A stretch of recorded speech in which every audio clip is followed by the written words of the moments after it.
Entonces empezamos oficialmente esta clase extra para prepararnos para el control 1 de electromagnetismo.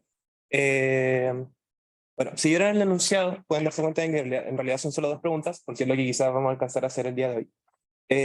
La primera pregunta es sobre integrar, buscar la definición integral del campo eléctrico y el potencial eléctrico en una distribución volumétrica. Es la única que nos falta hacer. No hemos hecho nunca un ejercicio como con una distribución volumétrica con definición. Y en realidad más que nada para traer esas definiciones a nuestra clase, para responder las dudas que tengan al respecto. Y también es un ejemplo en el que hay dos variables de integración que no son independientes entre sí, que vienen a ser como la altura y la distancia radial. Entonces el orden de integración en este caso importa, así que vamos a estudiar este caso porque lo comentamos en la clase del lunes.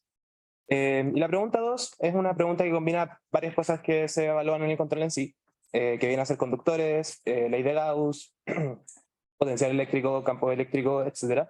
Y hay varias cosas que tenemos que calcular con respecto a esa configuración cilíndrica, ¿sí? Eso, ¿tienen alguna duda que quieran resolver antes de que partamos con los ejercicios en particular? No. Ya, voy a hacer el mayor esfuerzo posible con que esto quede bien enfocado, porque como la cámara está tan encima en esta sala en general se desenfoca harto. Y voy a partir escribiendo en la pizarra de Lumones porque creo que se ve mejor el contraste en el video. Eso entonces. Si no hay ninguna duda, a partir directamente con la pregunta 1.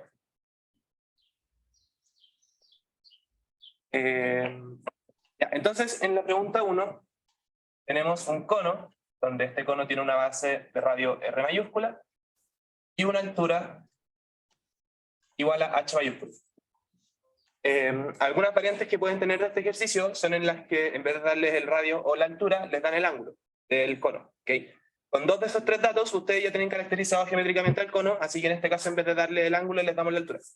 Eso es porque este ejercicio está en un control pasado del profesor. ¿Ya? Pero en el control pasado del profesor la pauta está con resolver esto en forma de esféricas. Hoy día lo vamos a resolver en cilíndricas. ¿Okay? Eso más que nada, el cono completo es macizo, así que tiene una densidad de carga volumétrica ρ sub 0, es uniforme. Y tomando en cuenta eso, queremos calcular el campo eléctrico y el campo magnético en este punto, en el vértice del cono. ¿Ya? Y para eso vamos a usar las definiciones de campo eléctrico y potencial eléctrico por definición. Vamos a partir por el campo eléctrico, que nada para eliminar el tiro esta cantidad que es vectorial.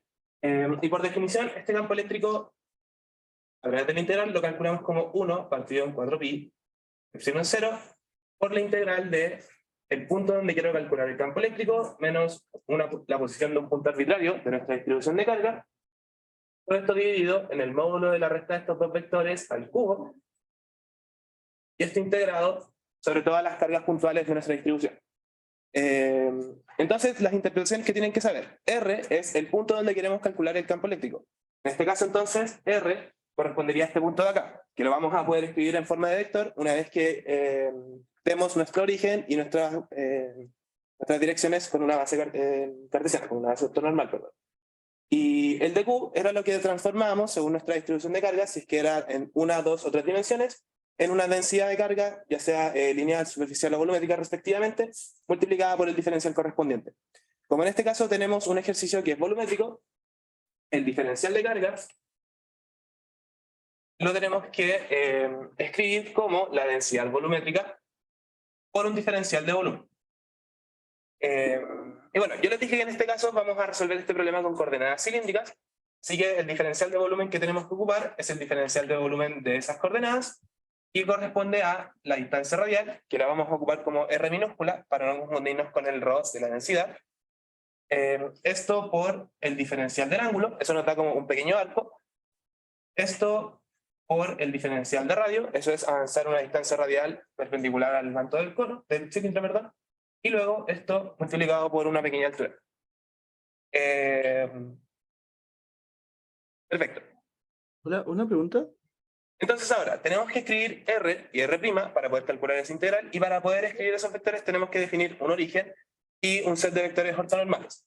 Roberto. Como vamos a ocupar coordenadas cilíndricas, lo natural es que ocupemos el vector catongo paralelo al eje de simetría del cono.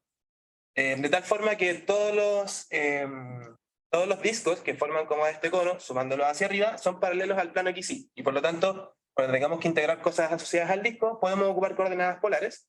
Y cuando vayamos avanzando en la altura, ocupamos el Z. Eso nos acomoda directamente con las coordenadas cilíndricas que estamos usando para el diferencial de volumen. Por otro lado, el origen lo podemos poner de forma cómoda en este punto de acá, que es donde queremos calcular el campo eléctrico, o en la base del cono.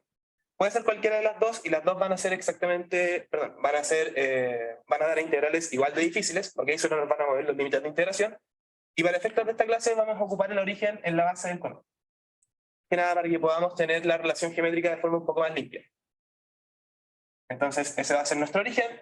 Tenemos nuestras direcciones ya dadas.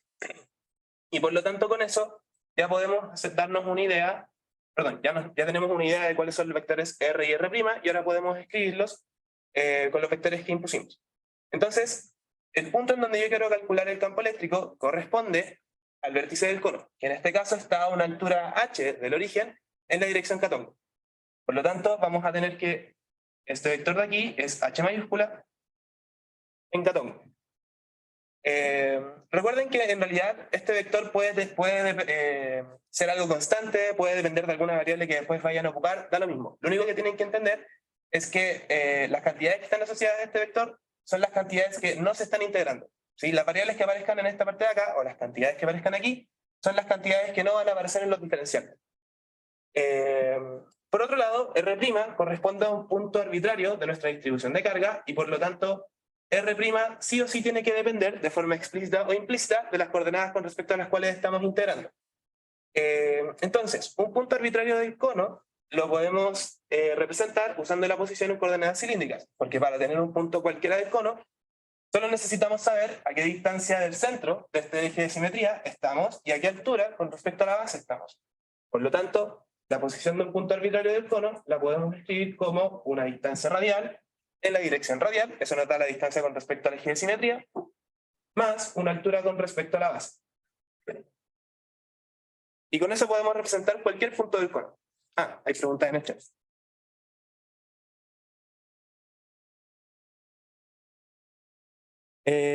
Ok, en el chat me preguntan que si lo hacemos en esféricas, el diferencial es el R cuadrado por seno, etc. Sí, en ese caso sí, pero lo estamos haciendo en coordenadas cilíndricas, claro.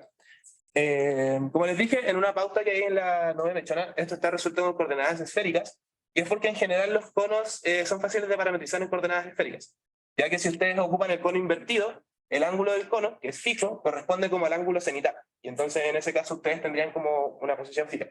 De todas formas, igual el ángulo, cuando vayan a integrar, va a depender como del radio, o el radio va a depender del ángulo, porque esto es plano.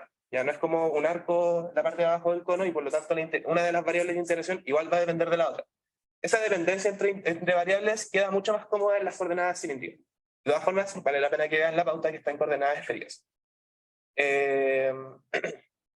Ya, entonces tenemos representados el vector R, el vector R', sabemos cómo representar el de Q, y lo único que nos falta entender ahora, antes de reemplazar todo en la integral, es cuáles son los límites de integración. Y esta es la parte un poco extraña asociada a este problema.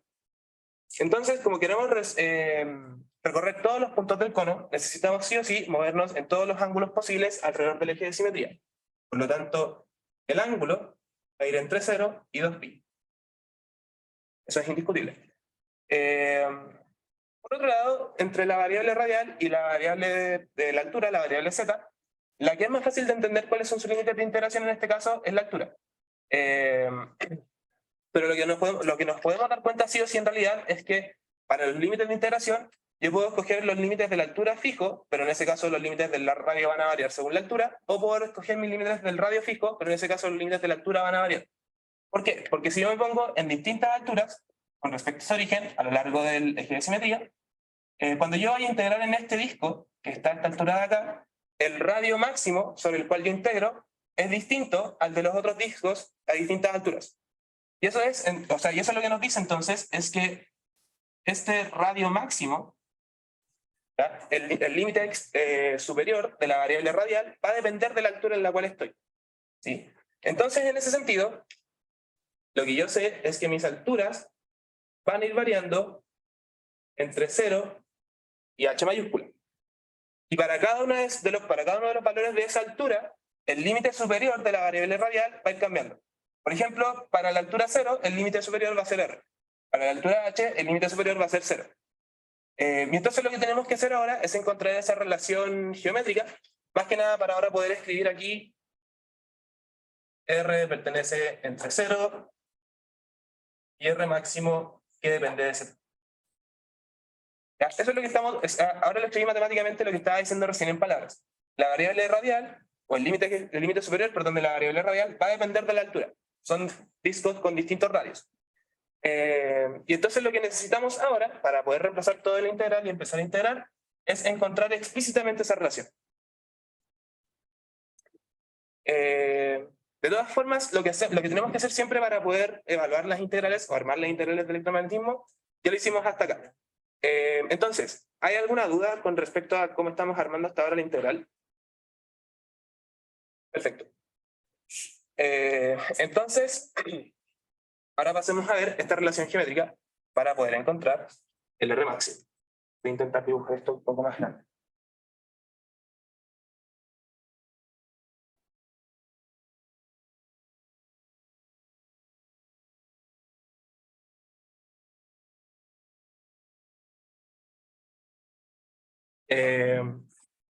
Ok, entonces, si estamos a cierta altura z, vamos a tener que el límite superior para la variable radial va a ser esta distancia, está acá. Lo bueno que tenemos, lo bueno de este sistema es que vamos a tener una semejanza entre los triángulos que se forman con este lado de acá y esta longitud que queremos encontrar versus todo el triángulo completo que define nuestro cono. Donde recordemos que este lado de acá es R mayúscula y este lado de acá es H mayúscula. Entonces, simplemente por semejanza de triángulos, lo que necesitamos es que este lado de acá, que simplemente podemos entender que es H mayúscula menos Z, dividido en H mayúscula completa, tiene que ser igual al radio máximo dividido en el radio de la base del cono.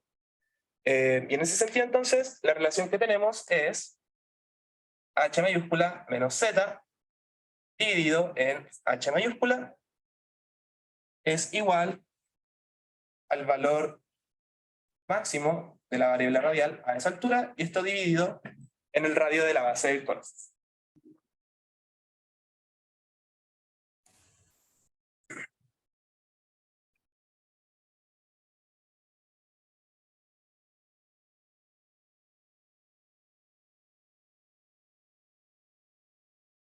Bueno, y con eso podemos despejar la relación donde se remultiplicando, y con eso ya tenemos los límites de integración de todas nuestras variables, que tenemos todos los elementos que debemos ingresar a la integral, así que ahora podemos empezar a desarrollar.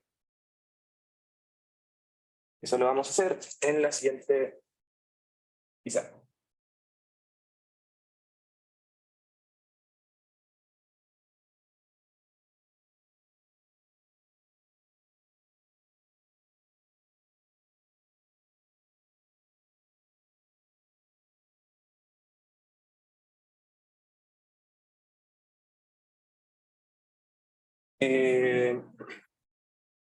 Ya, entonces, vamos a reemplazar en la integral que tenemos para el campo eléctrico.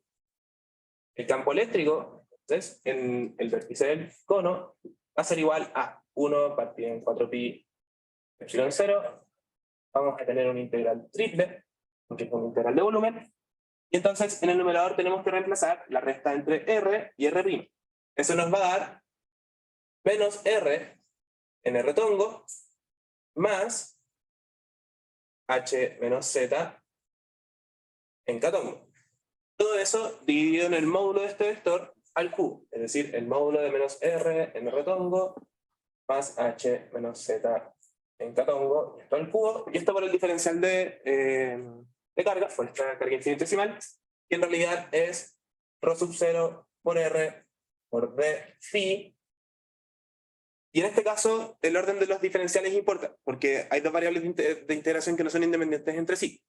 Como el límite de integración del radio depende de la altura, y esta altura la tenemos que integrar sí o sí, entonces primero tenemos que integrar con respecto a la variable radial, para que el límite de integración aparezca en el integral de la altura y después podamos integrarlo de esa forma. Entonces, primero tenemos que integrar con respecto al radio y luego con respecto a la altura. En la grabación no se está viendo completamente. Ahí está.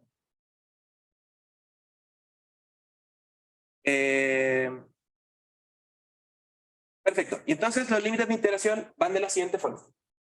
Para la variable phi, como las otras dos variables son independientes de este ángulo, podemos ponerla en cualquier parte, por eso lo puse de las primeras, y va a ir entre 0 y 2pi. Para la variable r, ya sabemos entonces que su límite superior de integración depende de la altura. Entonces, para distintas alturas, estos radios se van a integrar entre 0 y este r máximo que encontramos anteriormente. Y luego para z, vamos a tener simplemente entre 0 y la altura máxima.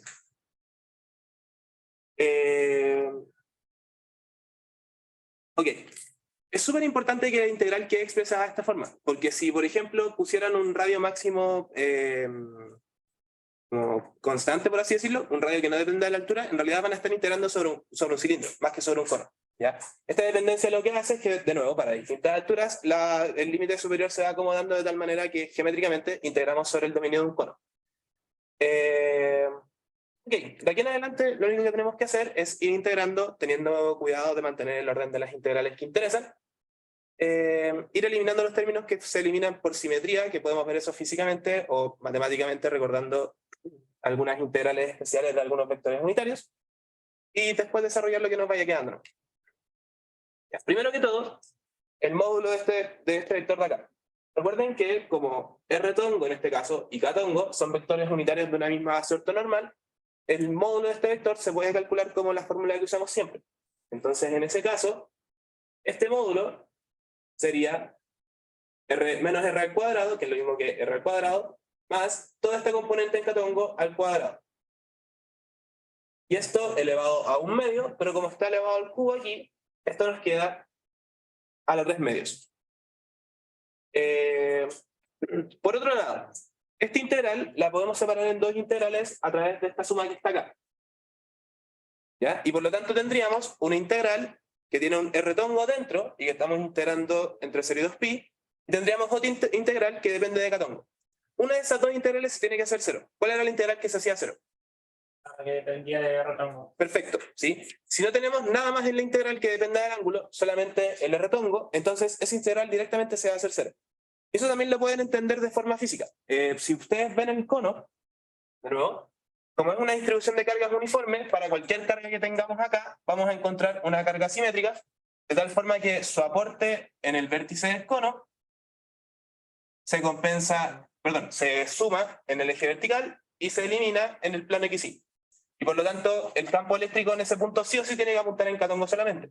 Por lo tanto, todas las demás componentes deben desaparecer.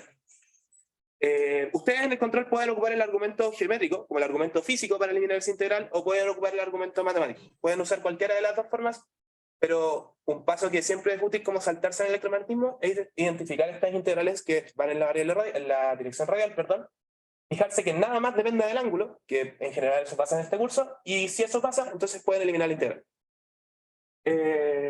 Eso, recuerden, pasa cuando ustedes integran con respecto al ángulo.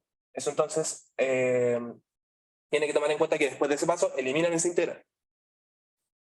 Perfecto, entonces lo que vamos a hacer en el siguiente paso es reemplazar lo que está en el denominador. Vamos a desarrollar esa integral en el ángulo, por lo tanto vamos a ignorar los términos asociados al R tongo. Y vamos a ver qué nos sale. Entonces, el campo eléctrico en el vértice del cono nos va a quedar como 1 dividido en 4pi epsilon 0. El ρ sub 0 lo voy a sacar de la integral. También voy a sacar el K tongo. Recuerden que los vectores unitarios de la base cartesiana son los únicos que pueden salir directamente. Y entonces, esto nos va a quedar de la siguiente forma. La integral en el ángulo ya la hice y eso nos lanza un factor 2pi. Lo voy a poner en rojo para que entiendan que eso viene de esa integral.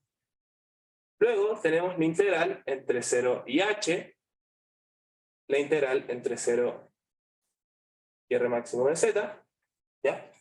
Y lo que nos queda es h menos z Todo esto dividido en r cuadrado más h menos z al cuadrado, todo eso a la 3 medios, multiplicado por un r, y esto integrado con respecto a r y con respecto a z.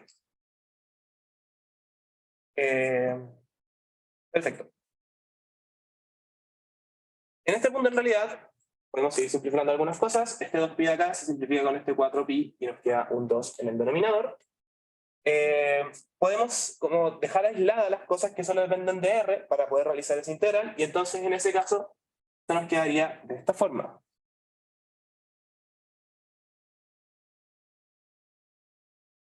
Esto nos quedaría como rho sub 0, catongo, partido en 2, epsilon 0, integral entre 0 y h. Este factor, h menos z, no depende de la coordenada radial, por lo tanto lo podemos sacar de esa integral, lo vamos a dejar aquí. Luego en este punto viene este integral que depende de z, por lo tanto tenemos que desarrollarla de forma explícita antes de que integremos con esa variable. Y ahora el r máximo lo voy a reemplazar de forma explícita. Ese r máximo es r dividido en h mayúscula por h menos z. ¿Sí? Y entonces dentro de la integral nos queda r dividido en r cuadrado más h menos z al cuadrado a la 3 medios, y es integrado con respecto a la coordenada radial, y todo eso entonces integrado con respecto a la altura. Entonces, si van desarrollando con cuidado la integral, claramente se dan cuenta de que hay una integral que tienen que desarrollar antes que la otra, porque hay una variable que está encerrada en el límite de integración, en este caso, de la coordenada radial. Perdón, de la integral asociada a la coordenada radial.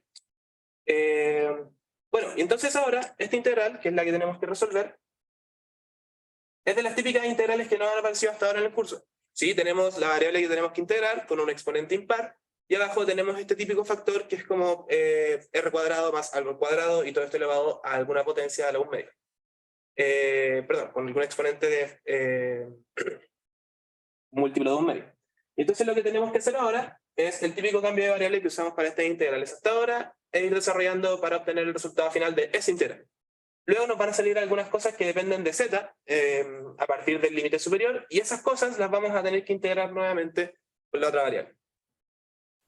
¿Hasta acá tienen alguna duda? ¿No? ¿Por lo que hemos hecho? Perfecto. Entonces vamos a aplicar el cambio de variable que hemos hecho hasta ahora siempre. Lo bueno de que lo hemos hecho como 2 o 3 veces es que espero que no se les olvide. Entonces, cuando teníamos estas típicas integrales donde tenemos este factor en el denominador con este típico exponente, puede ser 1 medio, 3 medios, 5 medios, etc. Y arriba tenemos un exponente, perdón, una potencia con exponente impar de nuestra variable de integración. El cambio de variable que usábamos era u igual a lo que está dentro del paréntesis en el denominador, es decir, r cuadrado más, en este caso, h menos z al cuadrado. Entonces, cuando hacemos ese cambio de variable, la gracia está en que al derivar ambos lados de u nos queda como 2r de r, y eso nos entrega directamente una forma de reemplazar el numerador en función de la nueva variable de integración. ¿Ok? En el denominador, la variable de integración se reemplaza de forma directa, y con eso ya toda la integral queda en función de u, que va a ser nuestra nueva variable. Por otro lado, los límites de integración van a cambiar de la siguiente forma.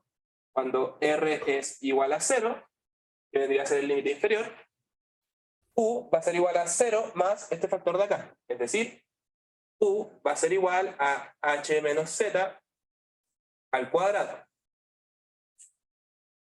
Por otro lado, cuando escogemos el límite superior, es decir, cuando r es igual a r mayúscula partido en h mayúscula por h menos z, entonces u va a ser igual a s radio al cuadrado más este factor al cuadrado. Es decir, u va a ser igual a r cuadrado más h cuadrado por h menos z al cuadrado más h menos z al cuadrado. Los límites nos quedan un poco más extensos, pero les prometo que la siguiente integral va a quedar súper fácil. Así que solo tenemos que tener paciencia para, para esta integral del principio. Perfecto, voy a esperar unos segundos y en la siguiente pizarra seguimos desarrollando.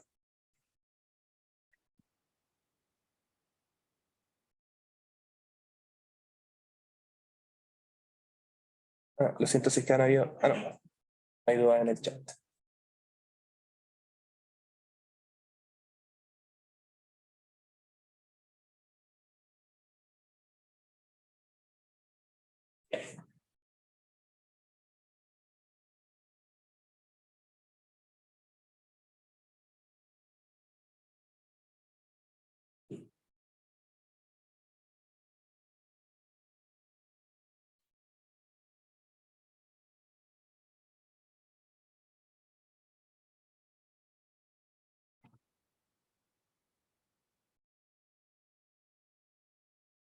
Ya. Entonces reemplacemos el cambio de variable. Lo que teníamos hasta ahora es que el campo eléctrico es igual a sub 0, catongo, partido en 2, epsilon 0, una integral entre 0 y h, esto nos va a interesar en un rato más. Y esta es la parte interesante entonces. Ok, con el cambio de variable, el límite inferior pasa a ser h menos z al cuadrado, el límite superior pasa a ser todo este factor que está escrito allá. Y de hecho lo podemos volver a factorizar y nos queda de esa forma. ¿Ya?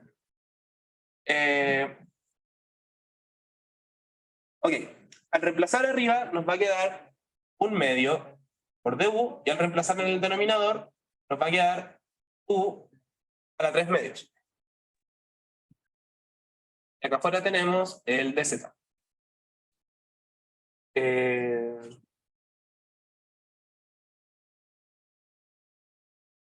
Vamos a llamar esa integral i.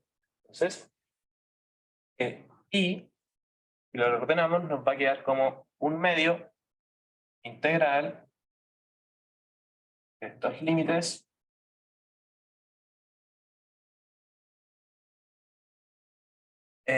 y entonces nos quedaría u a la menos 3 medios y esto integrado con respecto a la variable u. Eso entonces va a ser igual a, recuerden que esto de acá vendría a ser u elevado a menos 3 medios más 1, es decir, menos 1 medio, y todo esto dividido en menos 3 medios más 1, es decir, menos 1 medio. Teníamos un factor 1 medio afuera igual. ¿Ya? Y esto está evaluado en los límites que están escritos ahí.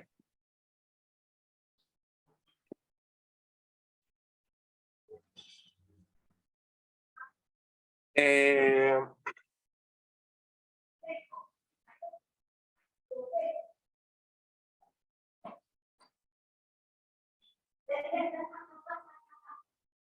Bien,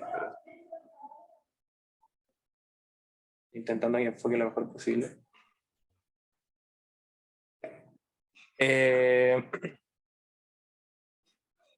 Entonces, este factor 1 medio de aquí se cancela con este de acá. Este signo negativo nos va a dar vuelta a los factores que vamos a reemplazar.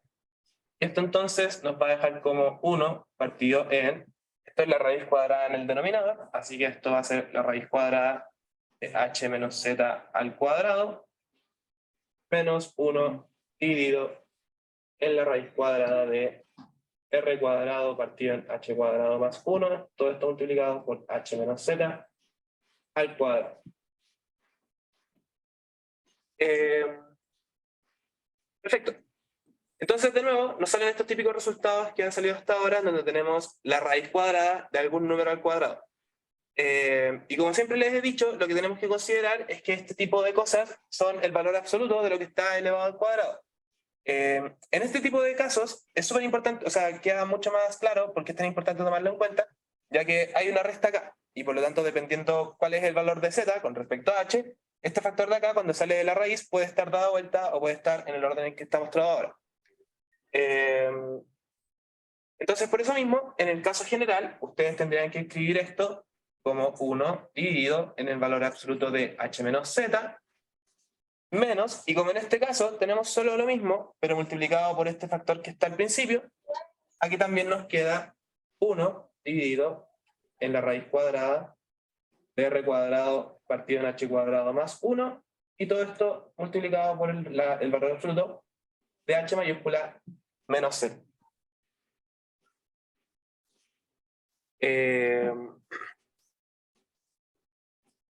Y entonces, si lo reemplazan finalmente en la integral de arriba,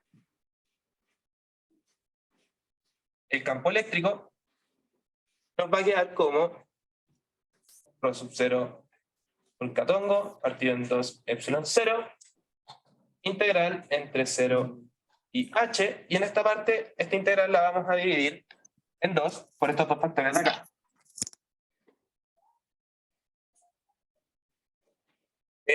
Entonces, tenemos la integral entre 0 y h mayúscula de h menos z multiplicado por estos dos factores e integrado con respecto a z. Y entonces, la primera integral nos quedaría la integral entre 0 y h mayúscula de h menos z dividido en el valor absoluto de h menos z. Y luego le estaríamos restando, aquí vamos a poner 1 partido en la raíz cuadrada de r cuadrado partido en h cuadrado más 1, y nos queda exactamente la misma integral.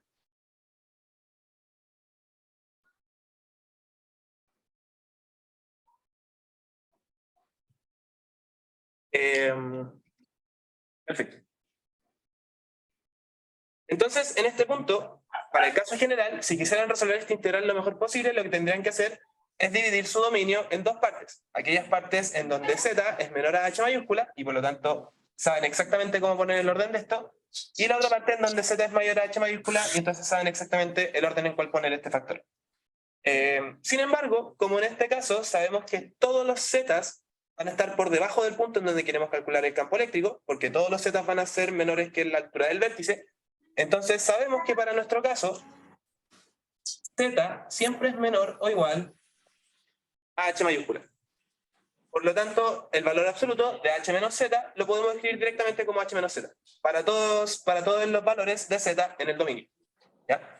Si hubiésemos querido el valor del campo eléctrico en un punto fuera del vértice, fuera del cono, como en un punto un poco más arriba del vértice, ahí tendríamos que haber dividido la integral en dos. Una integral hasta el vértice, en donde pondríamos solamente h menos z, y luego en la integral fuera del cono, donde tendríamos que poner z menos h. ¿Ya? Pero como en este caso solamente tenemos z menores a h, tenemos el caso simple en donde solo sacamos el valor absoluto, sin cambiar el orden del factor que está ahí. ¿Hay alguna duda hasta ahora? ¿Sí que no? Bien.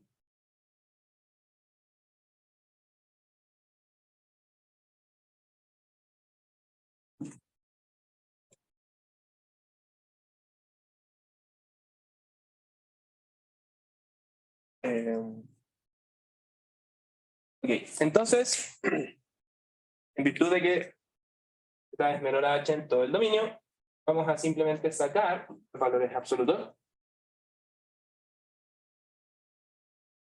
Y entonces, el campo eléctrico nos queda como rho sub 0 por catongo partido en 2 epsilon 0. Nos damos cuenta de que es exactamente la misma integral. Entonces lo que tenemos ahí es un factor 1 menos 1 dividido en la raíz cuadrada r cuadrado partido en h cuadrado más 1. Y todo esto por la integral entre 0 y h.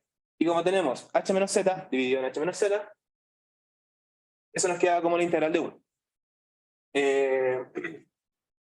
Entonces finalmente, bueno, esta raíz de acá, vamos a multiplicar el 1 por h cuadrado, vamos a pasar el h cuadrado con raíz al numerador, etc. Nos va a quedar un h multiplicado acá, y por lo tanto el campo eléctrico nos va a quedar como rho sub 0 por h mayúscula partido en 2 epsilon 0. Ese h mayúscula viene de la integral. Luego acá nos queda 1 menos el desarrollar este término del denominador. No cambié la cámara, lo siento. Sí, lo siento, lo siento. Acabo de darme cuenta. Ya, entonces reemplacé todo lo que teníamos abajo. Factoricé la integral, porque teníamos la misma integral con dos factores distintos. Entonces lo que estoy diciendo ahora es que cuando este h lo pasamos multiplicándose acá, y entonces la raíz de este cuadrado pasa al numerador, eso queda solamente como un h, y esto dividido en la raíz cuadrada de r cuadrado más h mayúscula al cuadrado. Y todo esto en catongo. Y eso sería entonces el valor del campo eléctrico en el vértice del cono. ¿Sí? Perfecto. Si lo quieren comparar con el resultado que está en la pauta de la 9 mechona, en donde esto lo resuelven en coordenadas esféricas, es a partir de geometría, ustedes pueden entender que ese factor de ahí es el coseno del ángulo que define al cono, ¿ya? ¿Por qué es el coseno? Porque si dibujamos el cono en sí, este va a ser el h, recuerden que el radio es ese de ahí, y el ángulo del cual estamos hablando es ese ángulo alfa, ¿ya? Ese es el ángulo que en general define un cono, el ángulo entre el eje de simetría y la generatriz. Y entonces, si se dan cuenta, cateto, que en este caso vendría a ser h, partido en la hipotenusa, que es la raíz cuadrada de r cuadrado más h cuadrado, es igual al coseno o al seno, dependiendo de cuál es el cateto que estamos tomando en cuenta. En este caso, la altura h es el cateto adyacente al ángulo alfa, y por lo tanto la altura h viene a ser el coseno de ese ángulo. Por lo tanto, perdón, h dividido en la hipotenusa viene a ser el coseno de ese ángulo. Entonces ese factor de ahí también lo puedes representar de esa forma, y así es como está representado en la pauta que está en la 9 mechana. Pero es el mismo resultado, solo que representado de forma con datos geométricos distintos. Eso entonces con la parte del campo eléctrico. ¿Tienen alguna duda con respecto a ese cálculo? ¿No? Ya. Creo que por tiempo más que nada el cálculo del potencial eléctrico en el vértice del cono va a quedar como propuesto. Son exactamente los mismos elementos que reemplazar en la integral, porque no vamos a cambiar el origen ni vamos a cambiar los ejes que ocupamos. Y la integral es muy parecida también, ¿ya? También tienen que tomar en cuenta como este tipo de resultados, y vale la pena que lo hagan por su cuenta para poder seguir estudiando. Eso, ¿ya? Bueno, después va a estar en la pauta, me falta la P2 nomás de la pauta del auxiliar del lunes, se la puede subir durante la tarde, y junto con esto también, ¿ya? Así que ahí también va a estar desarrollado lo de la parte del potencial. Ya, entonces, ¿tienen alguna duda con respecto a esta pregunta? ¿No? Ya, entonces vamos a parar un ratito y pasaremos a la pregunta 2. Sí, estoy viendo las preguntas del chat ahora. Ya, me preguntan cuál es la justificación de que la integral asociada a retongo era cero. Retongo, explícitamente en función del ángulo azimutal, recuerden que está definido como coseno de ese ángulo en itongo más seno de ese ángulo en cototongo. ¿Ya? Respondo al tiro lo que me preguntaban después. Entonces, cuando van a integrar este tipo de vectores con respecto al ángulo, si nada más depende del ángulo, las únicas cosas que tienen que integrar vendrían a ser coseno y seno entre 0 y 2pi. Y como el coseno y el seno son cíclicos en cualquier múltiplo, en cualquier intervalo que sea múltiplo de 2pi, entonces la integral entre algún número y ese mismo número más 2pi, el coseno del ángulo, es lo mismo, perdón, es igual a 0, y la integral entre cualquier número y ese número más 2pi, el seno del ángulo, es igual a 0. ¿Ya? Entonces la justificación matemática está más que nada en que cuando integran el retongo, están integrando implícitamente un coseno de phi y un seno de phi en un ciclo completo. Y entonces lo que están haciendo es que el área de abajo del ciclo se está sumando perfectamente con el área de arriba del ciclo, del seno y del coseno, y eso hace que la integral se sea a 0. Otra forma que tienen de verlo, que es como la forma geométrica, es tomar en cuenta que... Se me perdió el borrador. Integrar R tongo entre 0 y 2pi es integrar el vector unitario que está formándose en toda la esfera. Entonces ustedes están sumando como ese vector unitario más ese vector unitario más ese vector unitario más ese vector unitario. Pero después también estarían sumando, ya que tienen que tomar en cuenta los vectores unitarios en toda la esfera, un vector unitario que es radialmente opuesto a ese, un vector unitario radialmente opuesto a ese, un vector unitario radialmente opuesto a ese y radialmente opuesto a ese, y siempre va a haber un vector unitario que es radialmente opuesto a otro. Por lo tanto, todos esos vectores unitarios se cancelan en la integral y eso me da 0. Si esas son como las dos formas que tienen de verlo, ya sea matemáticamente o geométricamente, como desde el punto de vista de una integral, para notar que la integral de retongo entre 0 y 2pi es 0. Eso. Ya. Y Natalia pregunta si es que para la parte del potencial sería aplicar la integral de línea nomás. No, la definición de integral de línea, eso es lo que vamos a hacer en la pregunta 2, se aplica cuando tienen el campo eléctrico definido para alguna zona del espacio. Ya cuando tienen el campo eléctrico para algún eje, por ejemplo, o para todo el espacio, etc. En este caso tendrían que hacerlo con la definición integral que habíamos ocupado el lunes también. No lo ocupamos, sino que más que nada la mencionamos, pero vendría a ser con esta integral de acá.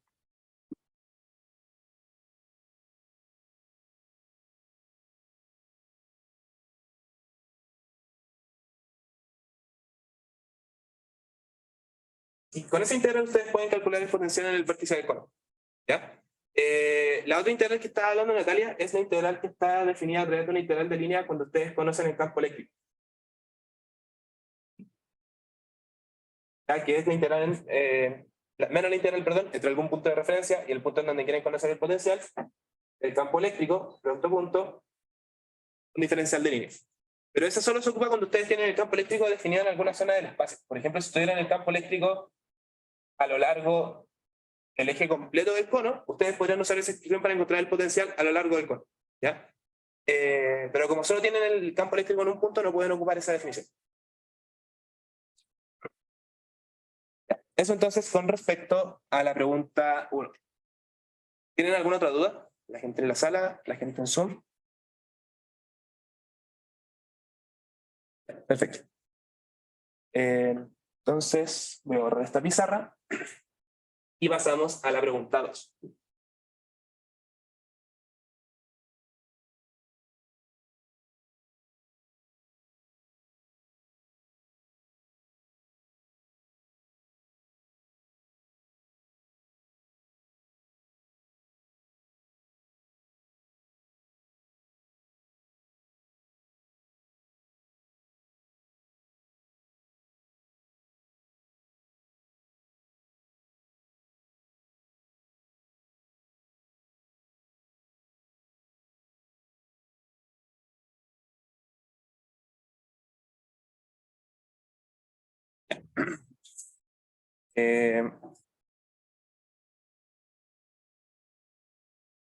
Ahí se va.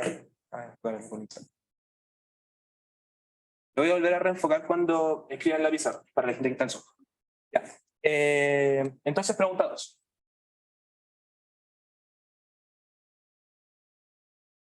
En la pregunta 2 tenemos una configuración cilíndrica, que es una combinación de muchas cosas interesantes que tenemos que visitar en este ejercicio. Entonces, en este ejercicio tenemos un cable recto infinito. Voy a ir dibujando la configuración vista desde el lado y como el dibujo que está en el enunciado. Es un cable infinito y tiene una dimensión como despreciable, solamente tiene una dimensión en el largo, que tiene una densidad de carga lineal lambda 0. ¿Ya? Es infinito. Recuerden que en ese caso ocupamos ley de Gauss, etc. Este cable está rodeado por un casquete conductor cilíndrico de longitud infinita y de radio interno A y radio externo B. Ya, entonces tenemos como este cascarón, que con un corte transversal vendría a ser como algo parecido a esto, en donde tenemos un radio interior, déjenme ver bien esto, un radio interior A y un radio exterior B. Luego, fuera de todo esto, ponemos una lámina con carga, es decir, esta es una lámina que tiene carga a lo largo de toda su área y está asociada a una densidad superficial sigma sub 0. Y entonces un corte transversal vendría a ser como que esto se ve como un hilo a lo largo de esto. Y ese hilo o ese anillo se repite a lo largo de todo el cable, de toda la configuración en sí. Bueno, y todos los elementos son concéntricos. ¿Ya? El centro del casquete está alineado con el centro de esta lámina y el centro en sí viene a ser el punto por el cual pasa nuestro cable. Y este radio de acá es C. Perfecto. Las cargas en el cable y las cargas en la lámina son positivas. Eso va a servir para la parte D. Entonces, en base a esto, nos piden primero el campo eléctrico en todo el espacio y graficar nuestro resultado e interpretar las distintas cosas que aparezcan ahí. Luego, encontrar las densidades de carga inducidas en la superficie del cáscara conductor. Para eso teníamos una fórmula, recuerden, y también podemos seguir alguna lógica con la ley de Gauss. Luego, tomando en cuenta como referencia que el potencial eléctrico es nulo a una distancia d mayúscula del alambre, una distancia muy larga, ahí vamos a comentar también por qué no es infinito, piden encontrar el potencial en todo el espacio y graficar el resultado. Luego nos dan una situación con una carga puntual, ahí tenemos que ocupar el potencial y conservación de energía. Y luego en la parte E nos preguntan la parte típica de qué pasa cuando conectamos esto a tierra, cómo cambian nuestros resultados o cómo deberían cambiar o qué cosas deberían cambiar. Ok, esta pregunta encierra más que nada las cosas que nos interesan evaluar. Vienen a ser ley de Gauss, potencial eléctrico, campo eléctrico y conductores. ¿Sí? Entonces engloba muchas de las cosas que tenemos que aprender para el viernes o que tenemos que reforzar para el viernes y por eso resulta ser un buen ejercicio de repaso. Entonces, si queremos calcular el campo eléctrico de esta configuración, dado que tiene simetría axial y tiene una longitud infinita, lo que nos conviene es ocupar la ley de Gauss. ¿Ya? Entonces, en ese sentido, este ejercicio es muy parecido al ejercicio que hicimos el día lunes, solo que el día lunes era en forma esférica. Ahora vamos a tener una configuración cilíndrica. Por lo tanto, lo que vamos a hacer es ocupar la ley de Gauss, pero ahora para el caso cilíndrico. Con eso encontramos el campo eléctrico en todo el espacio y después con ese campo eléctrico encontramos el potencial a través de la definición integral que habíamos comentado en la pregunta 1. Y entonces, para poder calcular con ley de Gauss, tenemos que ponernos en las distintas zonas del espacio donde hayan distintas distribuciones de carga. Ok, como en este caso, el hilo con carga no tiene una dimensión radial, es decir, es solamente un punto, visto desde el punto de vista del corte transversal. Entonces, la primera zona del espacio en la cual necesitamos el campo eléctrico es la zona entre el cable y la parte en donde empieza el cascarón conductor. Entonces, nuestra primera zona está asociada a una distancia radial, y en este ejercicio vamos a ocupar como distancia radial ρ, de coordenadas cilíndricas, ¿ya? Entonces, la primera distancia radial ρ que tenemos que considerar es una distancia radial. Está entre 0 y A.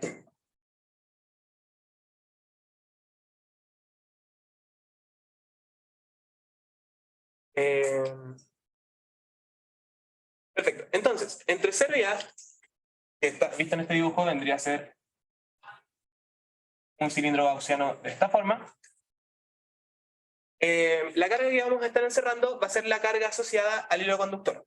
Cuando tenemos simetrías axial y tenemos configuraciones que son infinitamente largas, que tienen una longitud infinita, recuerden que lo que hacemos es tomar en cuenta un cilindro gaussiano sin tapar. De tal forma entonces que lo único que tomamos en cuenta es el flujo que está pasando por el manto.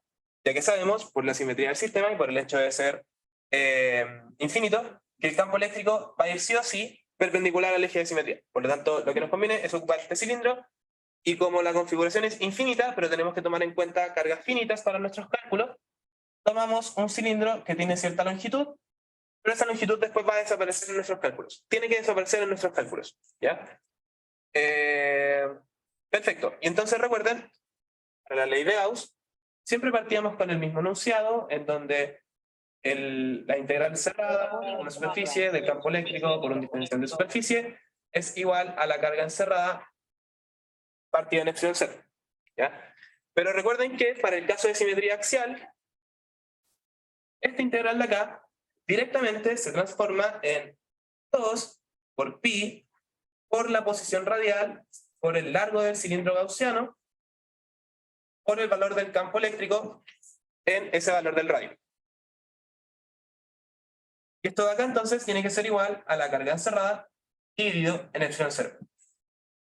Y entonces, como tenemos simetría axial, directamente la integral la reemplazamos por este factor de aquí, análogo a cuando tenemos simetría esférica y lo reemplazamos por el factor 4pi r cuadrado por el campo eléctrico. Y entonces la dificultad va a estar en encontrar esta carga encerrada, que hasta ahora ya habíamos comentado que para el caso en donde estamos ahora es la carga que estamos encerrando del alambre. Esta porción de largo L mayúscula estamos encerrando de nuestro alambre.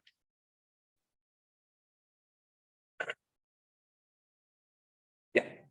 Entonces, la porción que estamos encerrando del alambre claramente es una porción de largo L mayúscula. Y como la distribución de cargas es uniforme a lo largo de este alambre, entonces vamos a saber que esa carga de ahí esta carga de acá, en este caso, va a ser igual a la densidad de línea, la densidad de carga lineal, por el largo de la línea que estamos considerando. Y con eso entonces, reemplazando en la ley de Gauss que tenemos acá, podemos despejar el campo eléctrico para esa zona del espacio. Nos debería dar exactamente lo que sabemos para un hilo infinito.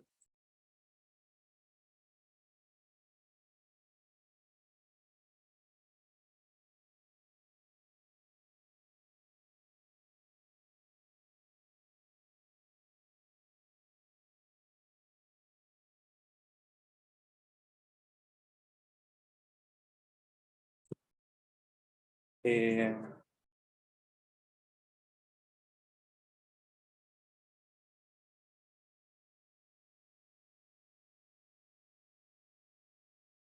Ya, entonces, la carga encerrada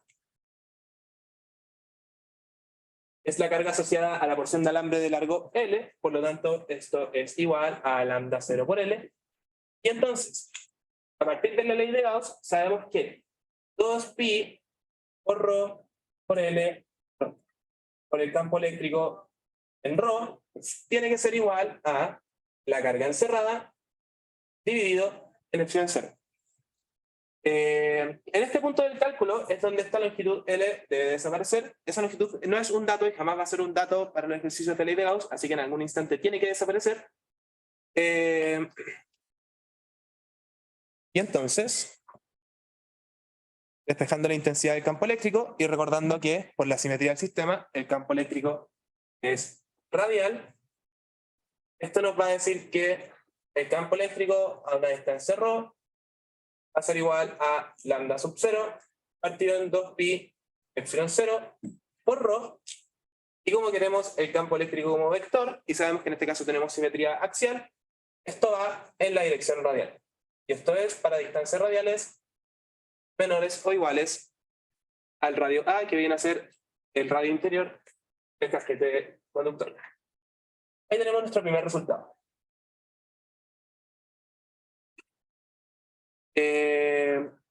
Es idéntico al resultado del hilo infinito porque esa es la configuración que estábamos calculando.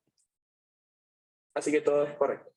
Entonces pasamos a la siguiente zona del espacio, en donde la siguiente zona del espacio que tiene una distribución de cargas distintas viene a ser la zona entre A y B, la zona en donde tenemos este casquete conductor.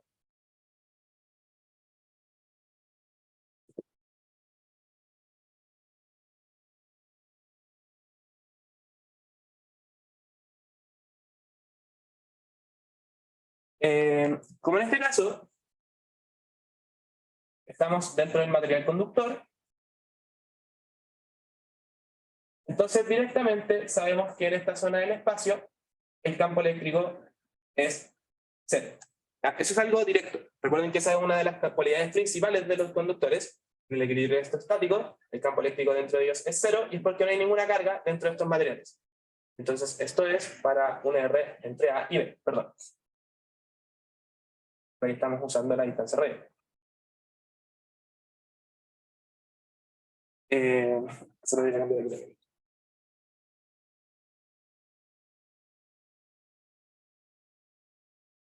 Okay. En la siguiente zona del espacio, dado que el cascarón conductor no tiene ninguna carga neta, eso es algo que nos dicen en el enunciado, entonces, al pasarnos a la siguiente zona del espacio, que es entre B y C, la carga que estoy encerrando sigue siendo exactamente la carga del hilo conductor, o de la porción del hilo conductor que estoy considerando con mi cilindro gaussiano. Entonces, en esta siguiente zona del espacio, es decir, entre B y C, la carga encerrada sigue siendo la misma carga asociada al hilo conductor, es decir, lambda 0 por L, y por lo tanto todo el cálculo que viene de la ley de Gauss es exactamente el mismo, y por lo tanto el campo eléctrico en este caso es igual a lambda sub 0 partido en 2pi epsilon 0 por ρ en ρ2.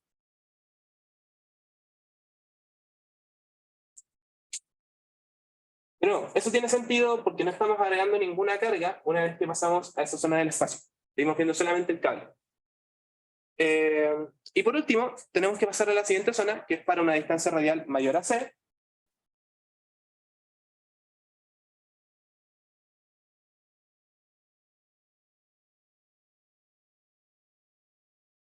y en ese caso, claro, vamos a tener ahora sí una diferencia. Voy a volver al dibujo que teníamos anteriormente, que nada para que lo podamos comentar.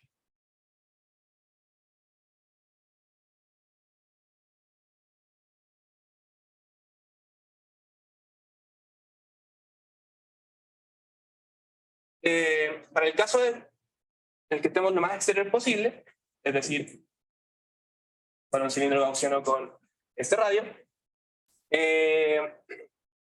lo que vamos a tener es que vamos a estar encerrando ahora, además de la porción de carga del hilo conductor, la porción de carga de nuestra lámina con carga. ¿Okay? Y entonces, para esa zona del espacio, lo que tenemos que calcular es esta cantidad de carga del hilo, y ya lo calculamos, es lambda 0 por la longitud, pero además tenemos que calcular la carga asociada a esta parte de la lámina. Toda esta parte de la lámina y también la parte que pasa por detrás del cilindro. La forma de pensar esto lo más claro posible es como tomar ese manto, esa porción de la lámina que estamos considerando, cortarla y convertirla en un rectángulo, ¿sí? Un rectángulo que va a tener un lado igual a la longitud L, y el otro lado del rectángulo va a ser el perímetro asociado a esa porción de la lámina con carga.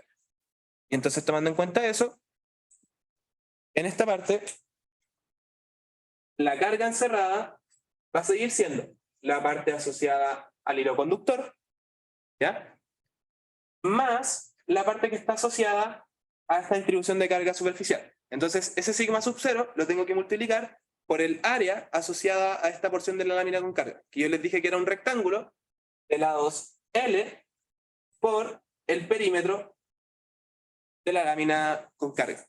Donde en ese caso el perímetro es 2pi por c, porque el radio de la lámina con carga es igual a c. ¿Ya? Es exactamente la misma idea. La misma idea que cuando estábamos considerando este trozo de alambre, solo que ahora en vez de tener un trozo lineal, tenemos una lámina, una porción de lámina, que en este caso es el manto de un cilindro, y cuya área entonces la podemos considerar como el área de un rectángulo con esas dimensiones.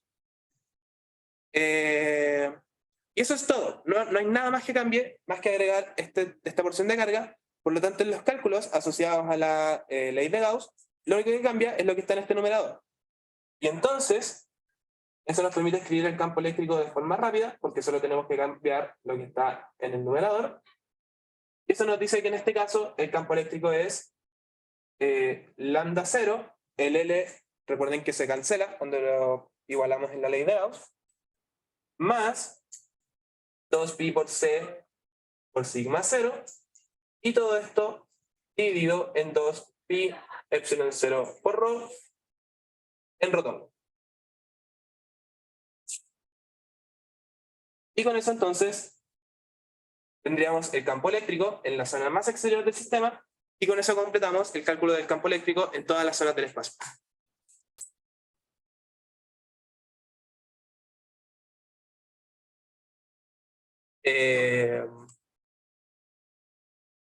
Entonces solo nos faltaría graficar. Eso lo vamos a hacer en la pizarra que está acá al lado.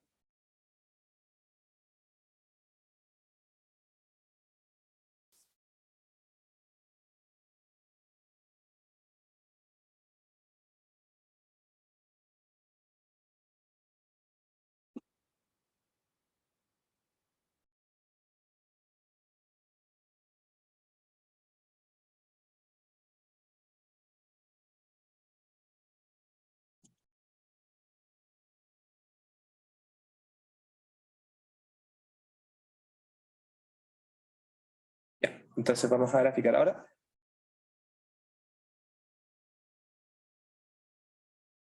Okay. Recuerden que cuando vamos a graficar cosas, en el contexto de este curso, primero lo que nos interesa es dejar bien en claro dónde están las divisiones de las distintas zonas del espacio.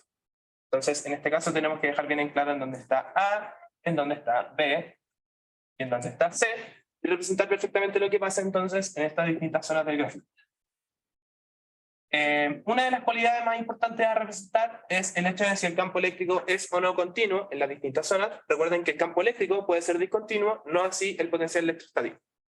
Entonces, en la primera zona del espacio, tenemos un campo eléctrico que diverge cuando nos vamos a la distancia radial igual a 0 y que decae como 1 partido en R.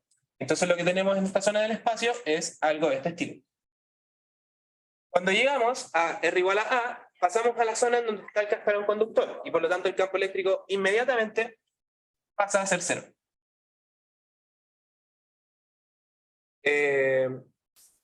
Luego, en la siguiente zona del espacio, recuerden que pasa que el campo eléctrico se sigue comportando como si no existiese o si no estuviese existiendo el cascarón conductor. Por lo tanto, el gráfico que virtualmente continúa acá tiene que seguir apegado en esta parte de aquí. ¿Ya?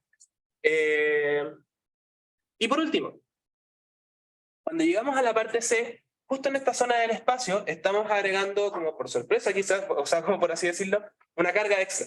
Y entonces lo que pasa acá es que hay un salto en el campo eléctrico, ¿sí? Hay una discontinuidad porque ahora lo que estamos haciendo es agregar un poco más de carga y entonces el campo eléctrico ahora parte desde acá y sigue decayendo con la misma ley. ¿Sí? Y entonces, ese es el comportamiento del campo eléctrico, o al menos ese es el gráfico que tenemos para las distintas zonas del espacio.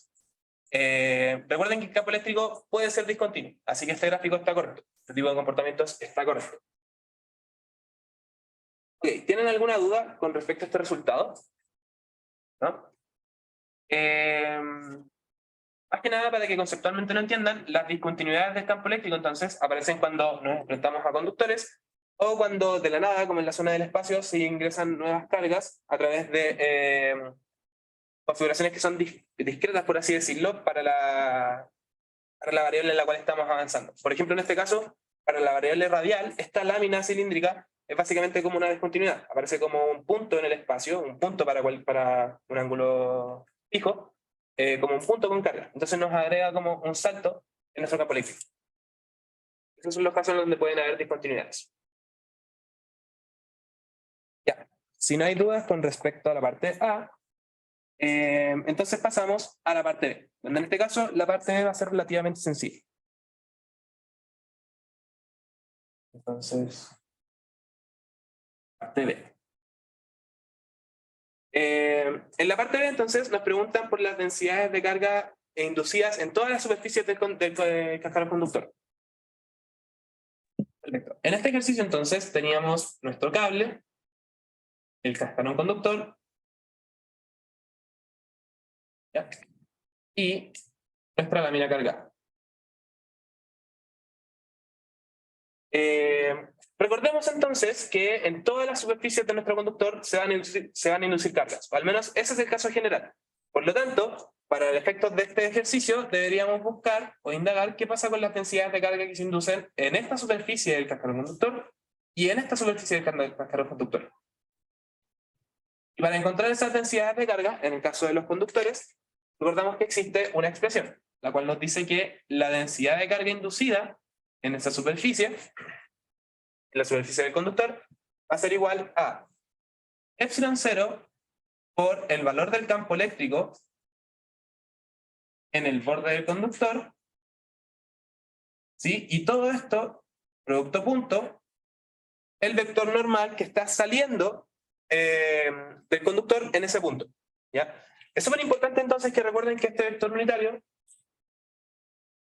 sale del conductor.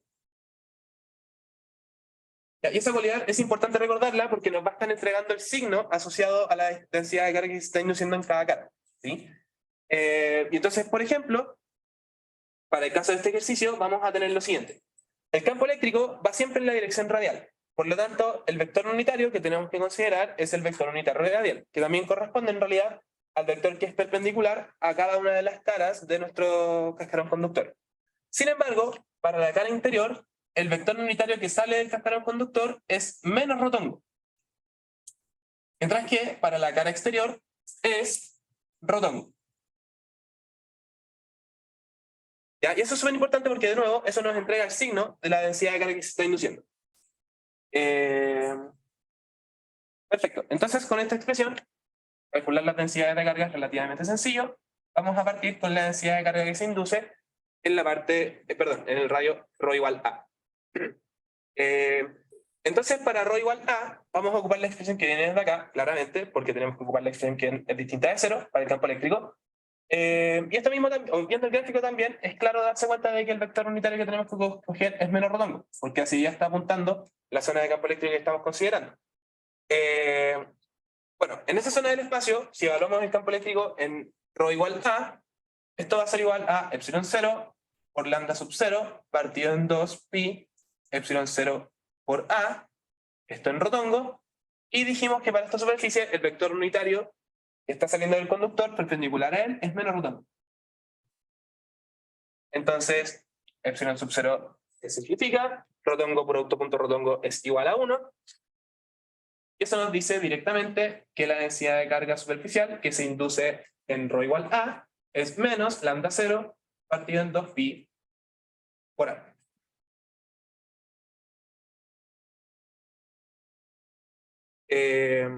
Recuerden que lambda 0 tiene dimensiones de carga partido en longitud. Si lo volvemos a partir en una longitud, tenemos las dimensiones de carga partido en longitud cuadrada. Así que tenemos un resultado que es dimensionalmente correcto, por lo tanto, probablemente está correcto. Probablemente no cometimos ningún error en el camino. Bueno, y para el radio ρ igual b, hacemos exactamente lo mismo. Para ρ igual b, esto va a ser igual a epsilon 0 por el valor del campo eléctrico en R igual B, donde en este caso tenemos que usar la expresión entre B y C. Eso nos entregaba también lambda 0 partido en 2pi, epsilon 0, en este caso B. Esto está en rotongo y está multiplicado por rotongo, porque ese es el vector unitario que está saliendo del material conductor en esa zona del espacio. Simplificamos epsilon 0, rotongo por rotongo nos va a dar igual a 1, y entonces eso nos dice que sigma B va a ser igual a lambda 0 dividido en 2 pi por B.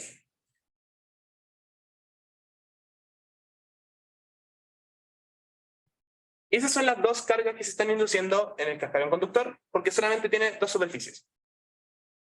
Y esa sería entonces la parte B. Si nos damos cuenta, el resultado es muy similar al que encontramos el lunes en la clase auxiliar, porque la situación en la que estamos es muy parecida, ¿sí? Tenemos un cascarón que no tiene carga, primero. Por lo tanto, la carga que se está induciendo en la parte interior del cascarón tiene que ser la misma que se está induciendo en la parte exterior. Y si ustedes hacen la suma entre las dos, multiplicando por el área correspondiente, van a ver que eso se cumple. A ver, ¿qué más? Por otro lado, nos damos cuenta de que, independiente de lo que esté pasando afuera, independiente de que estemos poniendo como este cascarón, perdón, esta lámina con carga, perdón, la carga que se está induciendo en esta cara de aquí y en esta cara de acá no cambia con respecto a lo que teníamos el lunes, donde no existía esta capa de aquí, ¿ya? Y eso es más que nada por el hecho de que las cargas que están afuera del material conductor no van a afectar cómo está la distribución de carga en sí. Lo único que puede afectar cómo están distribuidas las cargas sobre este material conductor es las cargas que están dentro del material conductor en sí, o sea, perdón, como que están encerrándose por el material conductor. Dentro del material conductor no pueden haber cargas. Perdón, las cargas que son importantes entonces son las que están siendo encerradas por el material conductor, y el otro factor importante es si es que el conductor está conectado o no a tierra, ¿ya? Eso, pero las cargas que están afuera, como encerrando perfectamente al conductor completo, no van a estar afectando al conductor. Y eso lo pueden interpretar también como a partir de la ley de Gauss y ese tipo de cosas. Eso entonces con respecto a la parte B. ¿Tienen alguna duda con respecto a eso? De nuevo, lo de que la lámina de afuera no le está afectando es porque la lámina también está cerrada. Si a esto le hubiese faltado un pedacito, eso sí hubiese afectado al sistema completo. Ya. Entonces vamos a pasar a la parte... hay una pregunta en el chat. Sí, esto sale de las condiciones de borde. En realidad la fórmula en sí sale del hecho de que en el material conductor, por ejemplo, el campo eléctrico sí o sí en el borde tiene que ser perpendicular.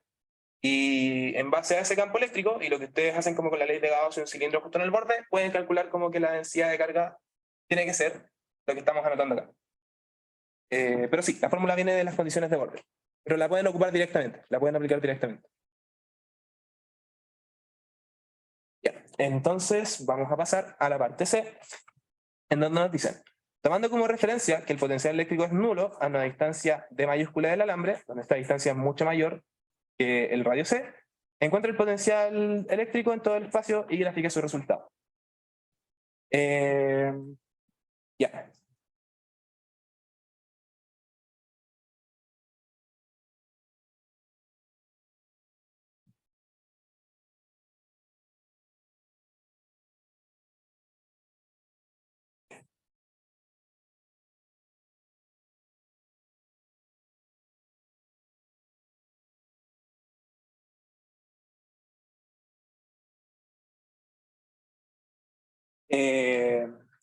Ok, entonces para el potencial eléctrico, en esta parte sí vamos a ocupar la expresión que está definida a partir de este integral de línea, ¿ya?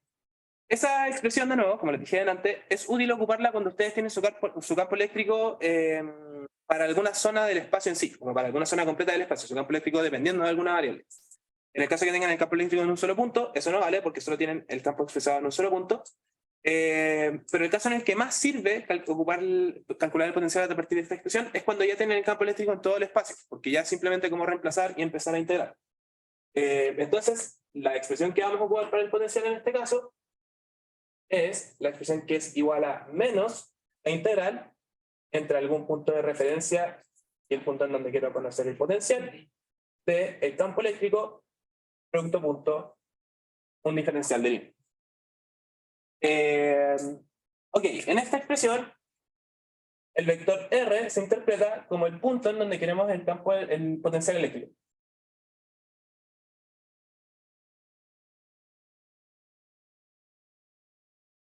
Mientras que R sub 0 corresponde a un punto de referencia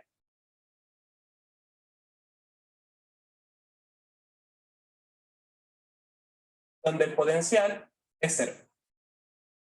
¿Ya?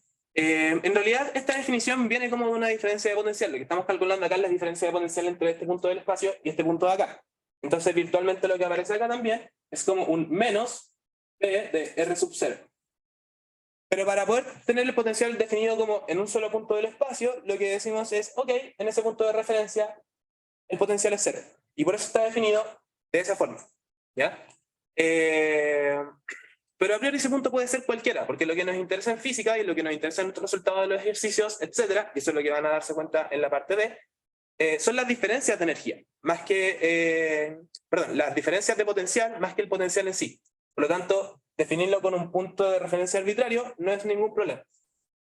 Y en general, para los casos donde tenemos distribuciones finitas de carga, este punto de referencia conviene ubicarlo en el infinito, porque de esa forma se elimina como un término completo del integral y nos queda esto de la forma más limpia posible. Pero en los casos donde tenemos cargas en el infinito, es decir, cuando tenemos distribuciones de cargas infinitas, poner el punto de referencia en el infinito ya no nos sirve, porque en ese caso hay cargas, en ese punto hay cargas. Entonces, no es consistente elegir ese punto como el punto en donde el potencial es 0.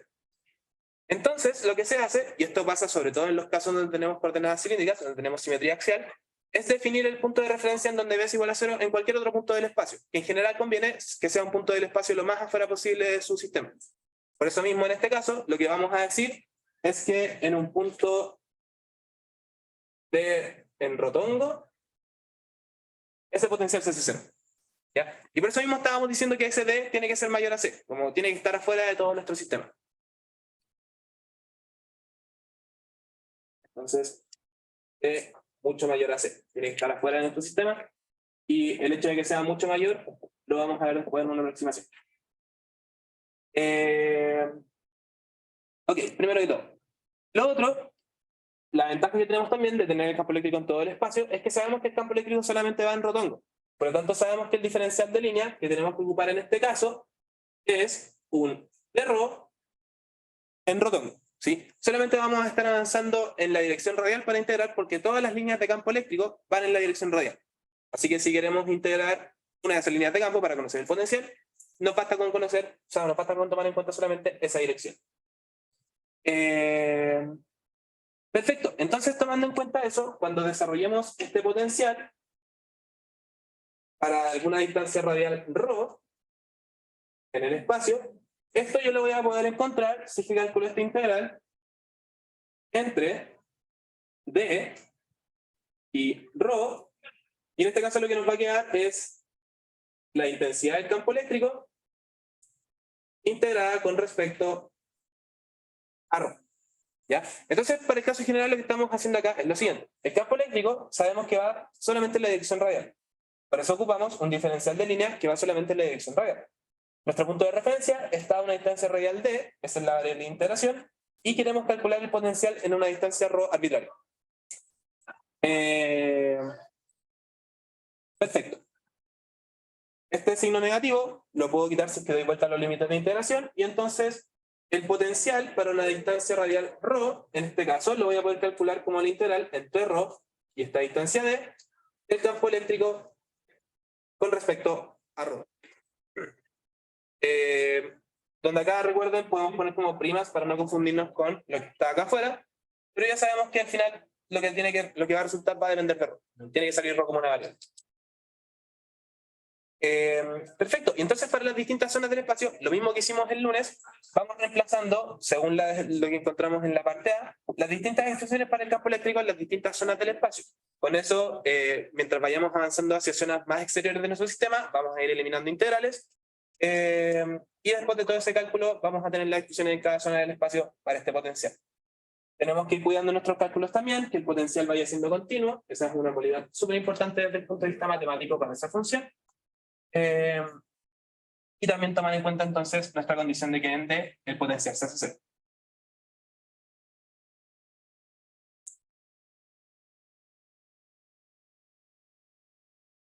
Ya.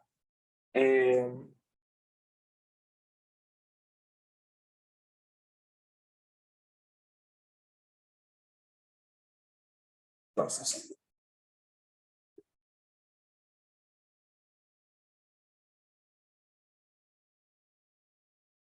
vamos a ir zona por zona, y entonces para la zona en donde ρ es mayor a 0 y menor o igual a A, vamos a tener lo siguiente. Como esta es la zona más interior, lo que vamos a tener es que en este caso el potencial se va a dividir en 4 integrales distintas. Vamos a tener una integral entre ρ y A,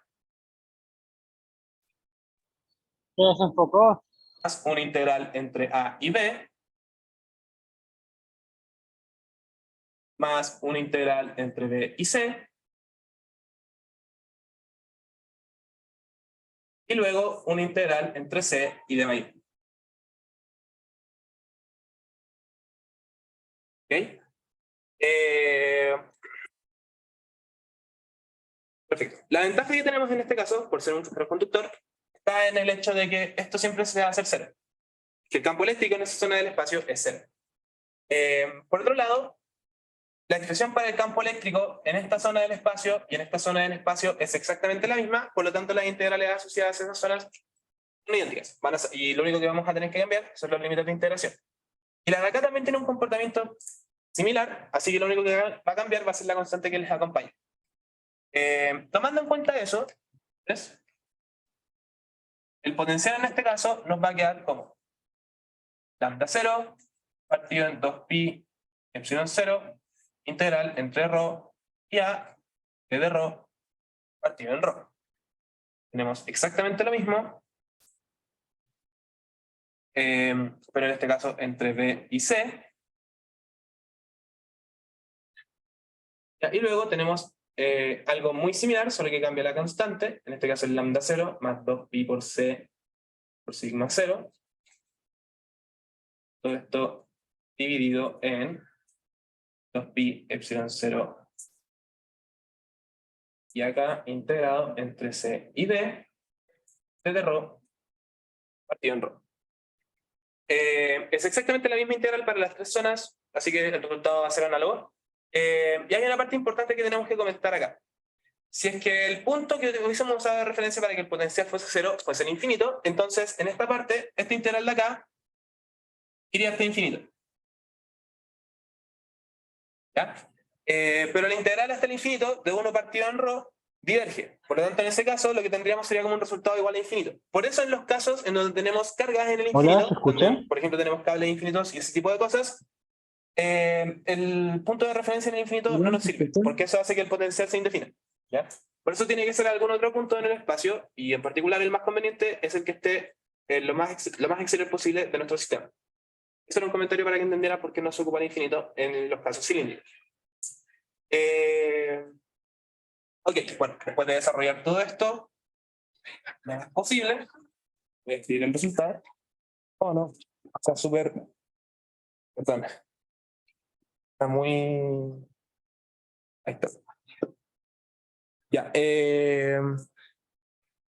bueno, lo vuelvo a explicar para la gente del chat. Les estaba diciendo que si en este caso hubiésemos escogido el punto de referencia en el infinito, esta integral diverge. Por eso lo mismo en los casos donde tenemos simetría axial, en particular en donde están estas distribuciones infinitas, no conviene el infinito como punto de referencia, porque indefine el potencial.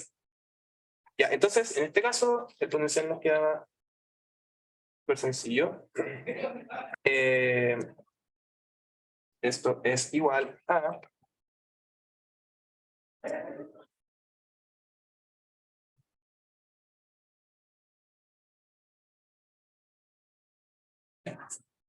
Dando 0, partido en 2, exprimir 0, logaritmo natural de A dividido en ρ, más logaritmo natural de D dividido en B. Y todo esto más C sigma 0, partido en epsilon 0, por el logaritmo natural de D partido en C. Y esto entonces es para los valores de ρ entre 0 y A.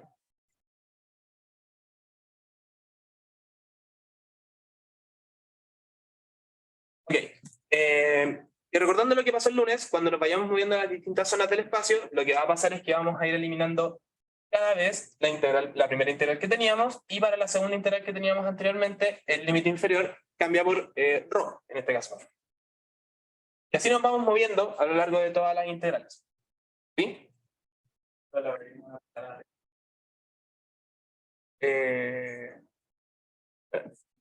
¿Acá?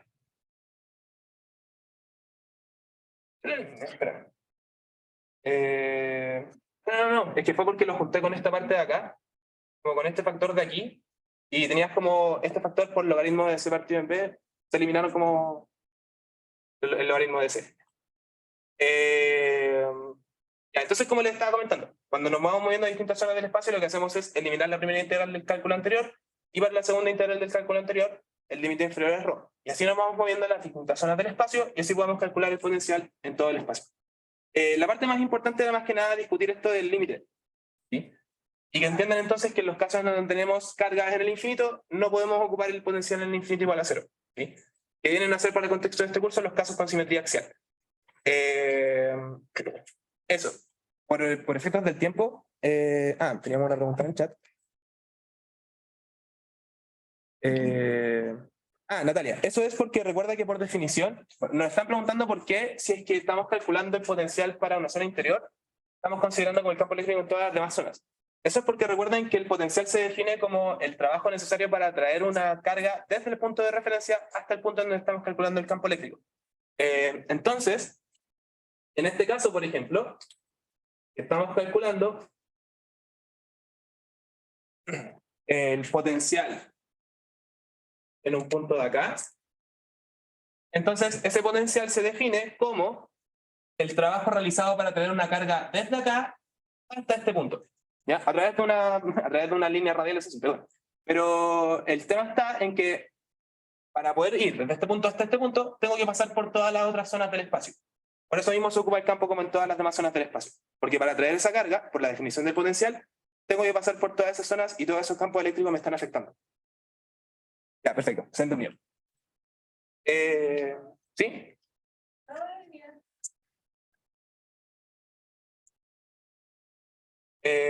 Sí, probablemente, lo siento. Bueno, sí, tenía que estar partida en fin. Muchas gracias. Ya, eso. Entonces, por el tiempo, no vamos a alcanzar a hacer las demás partes. De todas formas, como les dije, es muy parecido a lo que hicimos en la clase del lunes, y la pauta va a estar el día de hoy sí o sí. Para la parte D es conectar el resultado del potencial con la energía potencial electrostática, ¿ya? Y en ese caso, entonces, simplemente usar conservación de energía. Recuerden que siempre pueden usar la lógica también en estos casos. Como tenemos en la parte D una carga positiva y todas las cargas de esta configuración son positivas, claramente si yo la empujo hacia la configuración, en algún instante se va a detener.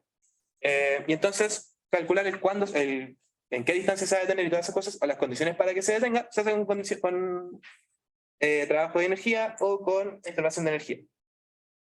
Y para la parte E, recuerden que al conectar a tierra, el conductor, lo que pasa es que su potencial se hace cero. Y por lo tanto las cosas que están pasando afuera del conductor, como en las zonas exteriores del conductor, van a cambiar. En particular cambia el campo eléctrico y cambia la densidad de carga que se está induciendo en la cara exterior. ¿Ya? Pero la parte clave es recordar que cuando se conecta a tierra es el potencial el que hace cero, el que se hace cero, y la carga cambia. Por eso mismo les están preguntando aquí cómo cambian las densidades de carga cuando se conecta a tierra. No se hacen cero. Cambian de alguna forma, pero no se hacen cero. Es el potencial el que se hace cero. Eso entonces, sí, eso vendría a ser el ejercicio auxiliar. Lamento no haber terminado todo el ejercicio 2, pero como les dije, va a estar la pauta el día de hoy. Sí. Si no se la subo como en la noche, es porque va a estar durante como la noche, más entrada a la noche, como casi madrugada, pero va a estar, ¿sí? Más que nada para que tengan ese material. Y les recomiendo que hagan ejercicios muy parecidos al P2, porque son típicos para este primer control y son relativamente sencillos desde el punto de vista de que si hacen suficientes ejercicios parecidos van a poder abordarlo bien en el control. Les recomiendo que ejerciten ejercicios parecidos al P2 y para cosas como por definición de campo eléctrico integrar muchas cosas más, como integrar discos, integrar líneas, integrar como arcos de circunferencia y cosas de ese estilo les va a servir para poder prepararse de la mejor forma posible. ¿Hay alguna duda antes de que terminemos? ¿Sí? El No potencial entiendo. es cero en alguna parte. Uh-huh. Es como trivial que el campo eléctrico es cero también en esa parte. No, no es necesario que sea... Por ejemplo, en este caso, el potencial es 0 en D y el campo eléctrico no va a ser 0 en D. Eso no va a ser ningún problema si es que solamente ocurre en un punto, como en una cantidad finita de puntos. Ocurre como en todo el espacio, por ejemplo, ahí puedes asegurar directamente que es 0. Pero puede ocurrir sin ningún problema. Por ejemplo, aquí está el contraejemplo. Bueno, si defines que el potencial es 0 en D, tienes un punto en donde el potencial es 0, pero el campo eléctrico no es 0. La expresión que teníamos de la parte A. Y eso está conectado más que nada con el hecho de que de nuevo el cero del potencial es arbitrario, así que mientras sea como un solo punto del espacio está bien. Campo eléctrico Sí, por la definición que estamos ocupando acá. Si el campo eléctrico es 0 como en todo el espacio, el potencial va a ser 0 en todo el espacio. ¿Hay alguna otra duda? ¿No? Ya, perfecto. Hagan los ejercicios que les recomendé, vean la pauta cuando la suba, porque tiene como comentario extra también. Y eso, mañana recuerden que los ayudantes van a hacer un horario de consulta a las 2:30. Hay una votación para eso, aprovechenlo también para resolver las últimas dudas. Y eso sería todo, nos estaremos viendo el viernes. Mucho éxito.